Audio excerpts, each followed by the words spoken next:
Adult Swim, one of the most influential and important voices of adult animation. Due to the most recent discourse over adult animation, adult-oriented animated programming hasn't had the best reputation compared to the more well-received kids shows of the present, past, and foreseeable future.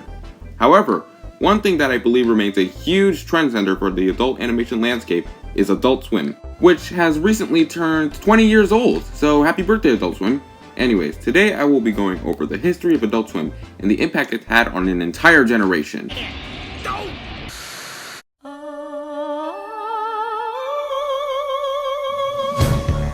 So let's go back around October of 1992. Ted Turner had recently launched the Cartoon Network, a channel that runs cartoons 24/7.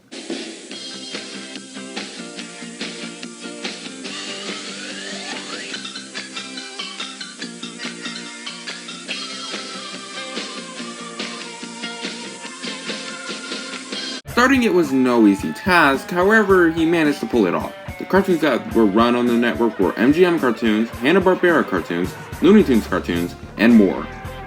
Cartoon Network at the time had no original programming, just reruns of old cartoons.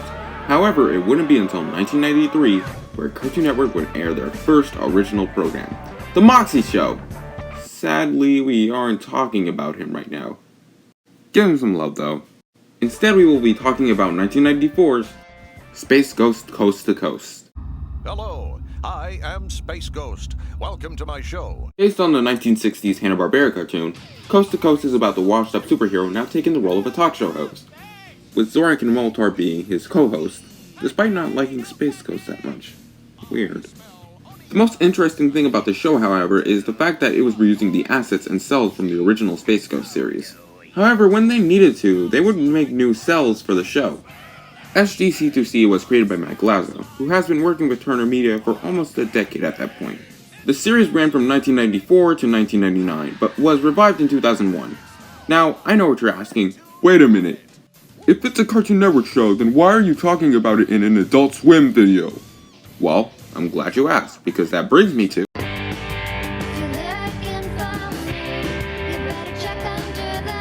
Fast forward a few years after Space Ghost's premiere, and in late 2000, Cartoon Network would premiere 4 shows under the special programming block, completely unannounced and at the very, very early hours in the morning.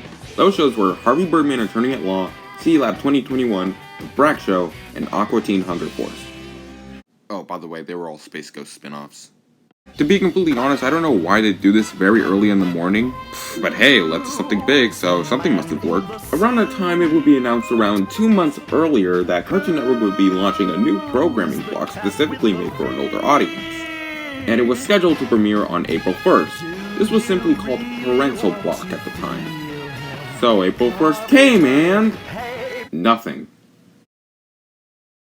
But on September 2nd, 2001, at 10 p.m., instead of Cartoon Network's normal programming, the world was greeted with...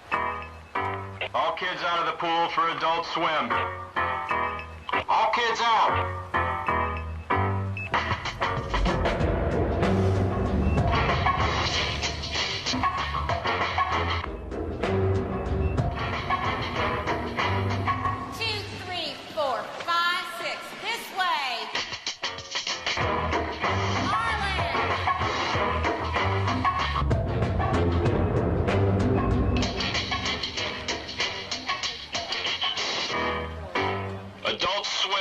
On September 2nd, 2001, at 10 p.m., Adult Swim was launched. Dr. Quist, tell us a little about your relationship. Well, Race and I met one night. With your boys. Right. Harvey Birdman Attorney at Law, tonight at 11 on Adult Swim. All while really committing to the name, with the bumpers consisting of elderly people in a swimming pool, while during the beginning of every broadcast, someone on the speaker says, "All kids out of the pool for Adult Swim." The first program to premiere was Home Movies, which originally began in 1999 on the UPN channel, however quickly got cancelled.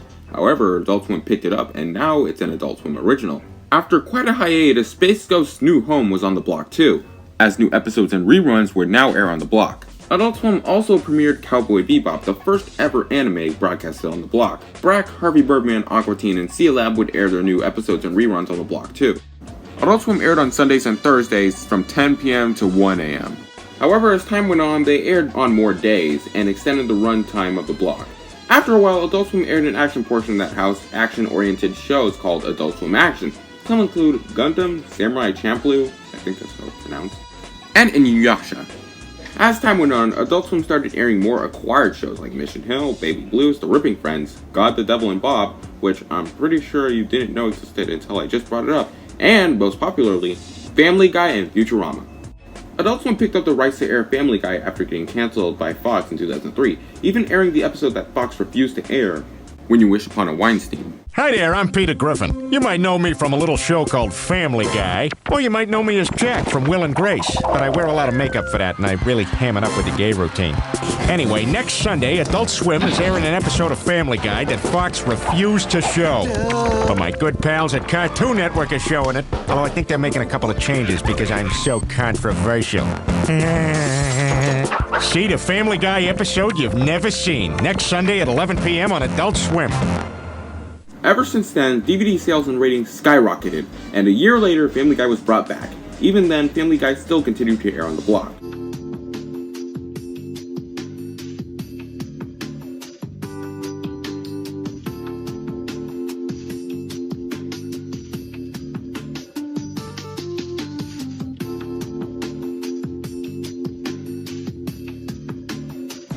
The same thing also happened with the show called Futurama. After getting the rights to air it, it gained more of a cult following and got revived later down the line, until ultimately ending in 2013. As time went by, Adult Swim made a few changes here and there, like being separated from Cartoon Network as simply just separate channels that share airtime, and with slightly changing the bumpers a bit, from the pool bumpers and to the ever so popular black and white text bumpers. Which, fun fact, they are still being used to this very day. Despite all the changes, Adult Swim stayed relatively the same. However, once 2004 came, Adult Swim got a lot more weirder, and that's a good thing.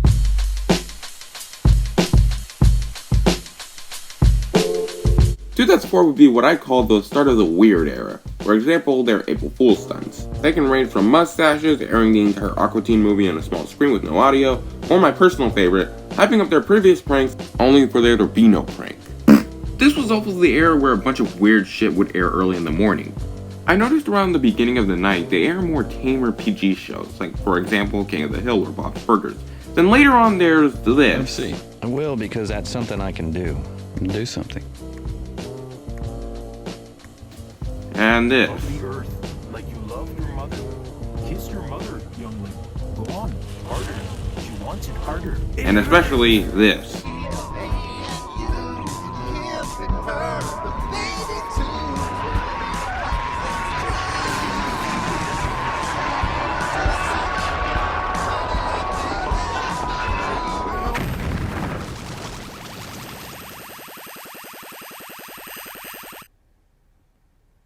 I mean, look at this. This is something you wake up early in the morning to and think, what the hell is this? That's the general consensus when it comes to shows like these. Barbie Birdman, The Brat Show, and especially home movies feel a lot more like shows you watch before going to sleep. Shows like Space Ghost and Aqua Teen Hunger Force are the shows that cement the weirdness of the block. There will be a lot more weirder shows to come. To name a few, literally any Tim and Eric show, Robot Chicken, 12 Ounce Mouse, Perfect Hair Forever, I could go on. While I haven't watched the entirety of the Adult Swim library, those are the ones I can think of off the top of my head. Here's why this mostly works, however. While some of these shows are stupid, dumb, completely illogical, low budget, and probably don't even make sense, that's kinda what makes them enjoyable though. You don't really need complex characters and serialized storytelling to make your show good. Sometimes you just gotta turn your brain off and enjoy it. It makes it even funnier when these shows are so low budget. It shows that Adult Swim will give a chance to shows that wouldn't get picked up anywhere else. It's an acquired taste, sure, however I believe that this kind of stuff really gives Adult Swim its own personality.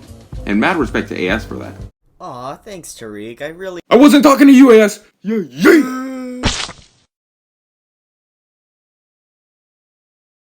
Yeah. Speaking of weird, how about we talk about, you guessed it, the bar.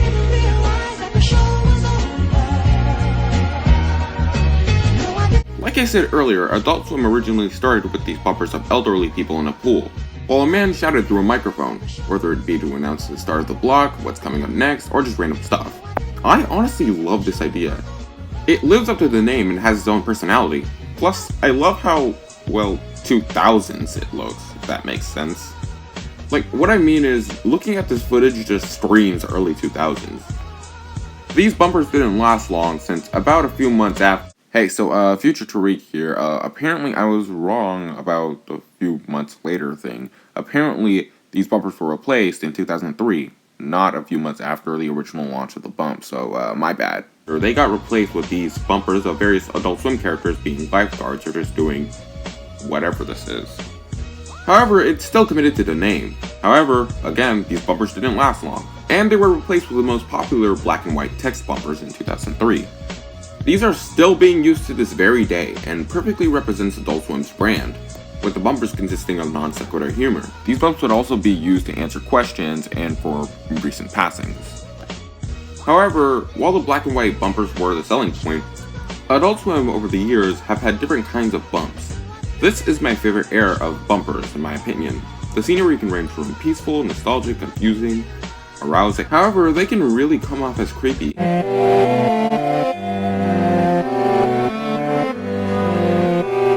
Like, really creepy.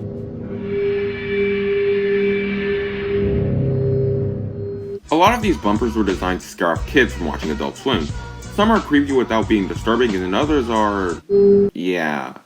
However, to me, these are oddly nostalgic. Back in 2017, like around 7th grade, I watched this bumper compilation and instantly fell in love with them.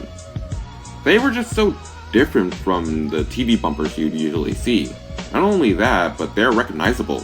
You could look at one of these and think, yep, Adult Swim definitely made that.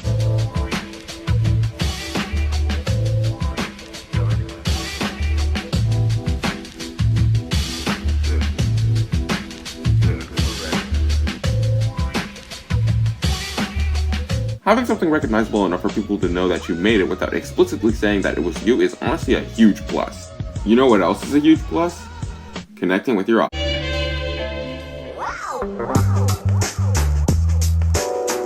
One of the things Adult Swim thrives at is connecting with its fans. To list a few examples of this, they have a segment on their blog where they read tweets. In their bumpers, Adult Swim likes to feature music from more smaller artists. They've done that before, and it actually helped a lot of smaller artists get big in the music industry. Hell, there was even an entire album in 2005, made by Danger Mouse and the late MF Doom, that was literally Adult Swim themed. Look out, don't block the screen, sun runs across. Trying to watch Adult Swim, Aqua Teen, Hunger Force. Rock this cult hymn, sock your mean younger boy. Whenever they talk to their audience, they feel more like a person than a bunch of people in business suits. I think going in this approach will attract a bigger audience and grow your brand more. Knowing that not much TV networks, brands, or companies do that, Adult Swim never talks down to its audience either. They still treat them like actual people. Because they are. Yeah, they are a bit weird. Okay, let's be honest, very weird. But, despite being a programming block, it feels a lot like they're an actual person, talking to actual people, aka their fans. So, interesting history, unique programming, great branding, amazing personality, all while listening to the fans. What does this make Adult Swim? Well, here's what I think.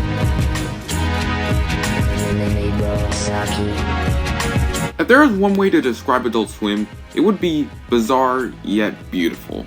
Adult Swim is probably the most innovative, inspiring, unique, and bizarre TV block in the history of television. It has done stuff that was often unheard of back then, and in a way shaped the internet into a powerhouse of these weird and bizarre yet entertaining and enjoyable pieces of media. Hell, even if a lot of Adult Swim shows look weird or have very bizarre and weird premises, there are still more story and character driven shows or down-to-earth shows on the block. That also shows that Adult Swim has something for everyone. Now, I myself started watching Adult Swim when I was about 5 years old. Yeah, I know, I was very young. Of course I was never allowed to watch it, however I stayed up late to watch its unique programming. Yes, I did get caught here and there, but as long as I enjoyed myself, I was happy. And Adult Swim shaped me into the person I am today. And I'm not alone. Even in some of the most popular TV shows, internet videos, or any piece of media, there's something in them that might have originated from something they made. And to this day, while Adult Swim has changed sometimes, at the same time, they are still the same. Recently, a cancelled Netflix series, Tuca and Birdie, had been revived by Adult Swim, and is doing better than ever. Even before all that, they still revived stuff. They infamously saved Toonami from being cancelled. They also revived Samurai Jack for season 5. which, may I remind you, people have been waiting for since 2004, showing that even after all these years, Adult Swim sticks to its roots. Not to mention, Adult Swim has an insane lineup of shows. Shows like Moral Oral, Metalocalypse, The Boondocks, First Gingo, Delocated, Black Dynamite, Intercontre, and God, I don't think I can remember this show. I think it was that one show with the grandson and his grand. Okay, but seriously, this show, love it or hate it, catapulted Adult Swim into the mainstream, making it a household name and bringing in more traction to the block than ever before. Despite a few follies and losses throughout the years, Adult Swim stayed relatively the same, and I wanted to thank Adult Swim for everything. And happy 20 years. I hope you keep swimming for more.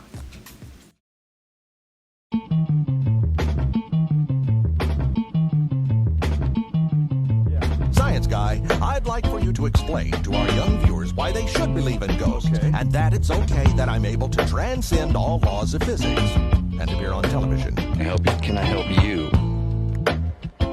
What do you do? I do it all. Let's see. I will because that's something I can do.